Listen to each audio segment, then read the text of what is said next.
बने थे 5वीं सदी में। उस समय यहाँ पर चीनी यात्री फाहियान आए थे, लेकिन फाहियान ने नालंदा के बारे में कोई हिस्ट्री को नहीं लिखा।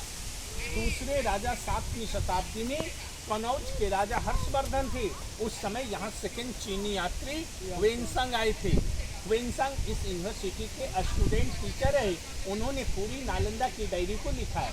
मैं जो भी जानकारी आप लोग को दे रहे हैं बच्चे, अकॉर्डिंग टू वेनसंग की डायरी है।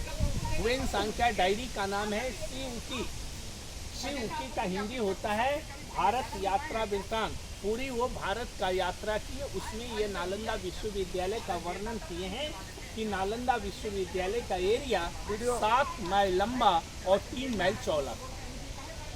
यह नालंदा 10.5 किलोमीटर लंबा, 5 किलोमीटर चौड़ा। उस समय इसके 4 दरवाजे थे, वो चारों 4 दिशाओं में थे। मेन दरवाजे पर जो गेट कीपर होते वो महान पंडित कहलाते, द्वार पंडित।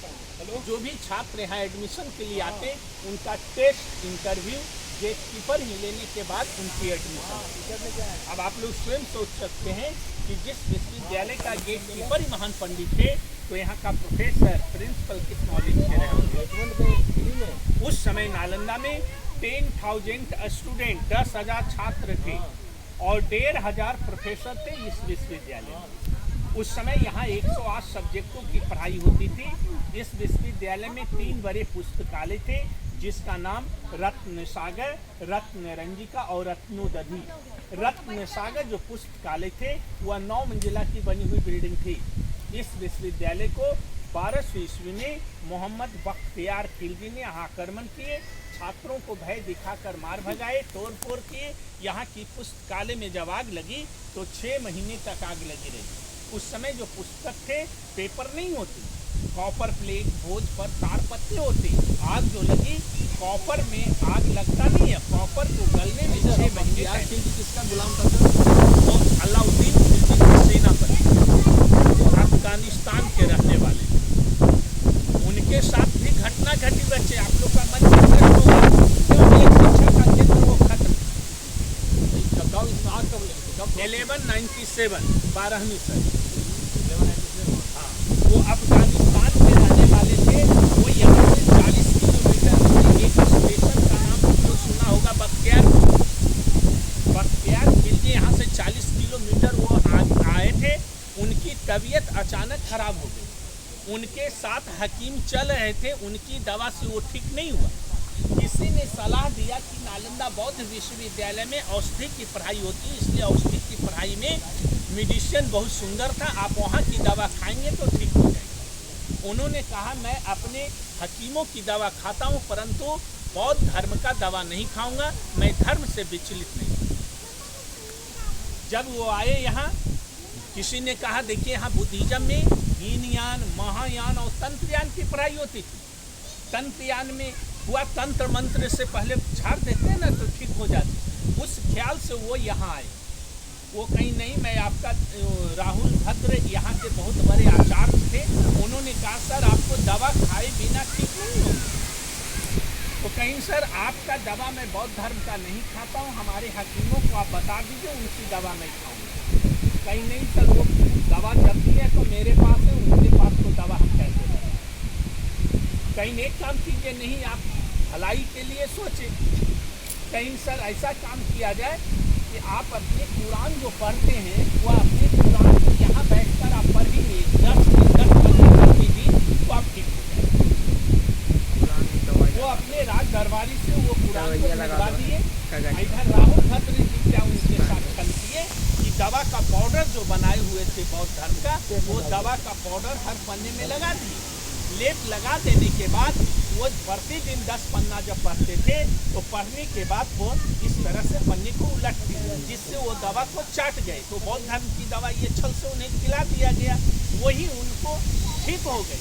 तो अपने हकीमों को चाटने लगे कि कौन ऐसी दवा हम खाएं जो ठीक हो गए, हम तो सिर्फ अपने कुरान पढ़े। नहीं सर, अपने कुरान के हर पन्ने को देखिए ना, उसमें दवा आप चाटे हैं जो लगी हुई। तो कहीं वाह, इंडिया का दवा इतना सुंदर है कि दवा चाटने से ठीक हो जाते। इसलिए यहाँ छात्रों पर आक्रमण किए। छात्रों के पास शास्त्र की शिक्षा नहीं दी जाती। एक अवनति का कारण में सर अपने बच्चों में शास्त्र के साथ शस्त्र की शिक्षा लेना बहुत आवश्यक है। नहीं तो मात्र वो 500 सैनिक से आक्रमण की, यहाँ मौजूदा अवस्था में 10,000 6,000 टीचर थे, मुकाबला कर सकते थे, लेकिन मुकाबला नहीं किया। और यहाँ बच्चों में क्या था, अहिंसो परमो धर्म, फाइट भी नहीं चला सकते थे बच्चे। तो करेंगे बच्चे क्या, बच्चे को भय दिखाएंगे तो क्या करेंगे, बुक लेंगे अपने घर चले जाएंगे। Japan, Korea, Thailand, Burma, Sri Lanka चले गए, आज वो कंट्री बुद्धिज्म हो गई। हमारे इंडिया में आज कोई स्टेट में बुद्धिज्म नहीं है। तो यह 1200 ईस्वी में खत्म हो गया। उसके बाद भूकंप आए, वीराना अवस्था में ये बिल्डिंग थी, भूकंप में सब बिल्डिंग टूट गया, कोई यहाँ आबादी रहेगा नहीं, तो मिट्टी का नाका चिपक गया। ये देखने में एक मिट्टी की पहाड़ हो गई। 1200 ईस्वी में खत्म हुआ और 1861 में नालंदा की खोज हुई। तो आसपास गांव वाले लोग बसे हुए थे, इसके ऊपर खेती का काम कर रहे थे। लॉर्ड कनिंघम ने ह्वेनसांग की डायरी को पढ़ा, वो डायरी का पांडुलिपि किया और उसके आधार से ये प्लेस पर नालंदा आए। जब यहाँ 1861 में आए तो वो उन्हें खुदाई करने लगे। खुदाई जब होते बच्चे को लोहे के औजारों से नहीं होती, जैसे आप दांतों की सफाई करते वैसे वो बरस से साफ किए तो नालंदा यहाँ पता चला। अभी 1 किलोमीटर के एरिया की खुदाई 1915 से 1940 में ब्रिटिश शासनकाल, अंग्रेज शासनकाल ने इतना खुदाई यहाँ किए कि एक साइड में टेम्पल लाइन मिला, एक साइड में हॉस्टल लाइन मिला। क्योंकि ये बुद्धिज्म का महायान यूनिवर्सिटी थी, इसलिए यहाँ मूर्ति कला की पूजा होती थी। अब आप क्वेश्चन करेंगे कि अंग्रेज इसको क्यों खुदाई किया। अंग्रेज खुदाई अपने पॉलिटिक्स में किया। वो पढ़ा कि यहाँ कला की पढ़ाई में अष्ट धातु की बुद्ध की मूर्तियाँ यहाँ बहुत सारे हमें मिलेंगे। तो अष्ट धातु की बुद्ध की मूर्तियाँ मिली, सब अपने देश ब्रिटिश लेकर चले गए, आपसे छोड़ गए। तो आज आप लोग नालंदा देखने आए हैं, जो एक साइड में टेम्पल है, एक साइड में हॉस्टल है। टेम्पल की